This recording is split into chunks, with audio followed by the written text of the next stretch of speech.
I've got Orange Fova, and let me show you how to change the font size on the following device. So at first you have to open the list of all applications, then find and select the settings. Here you should scroll down a bit and pick display.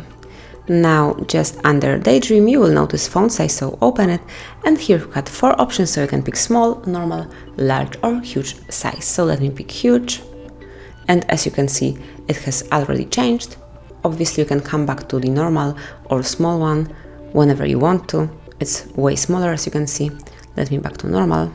And actually that's it. This is how you can easily and quickly change the font size in your device. Thank you for watching. Please subscribe our channel and leave the thumbs up.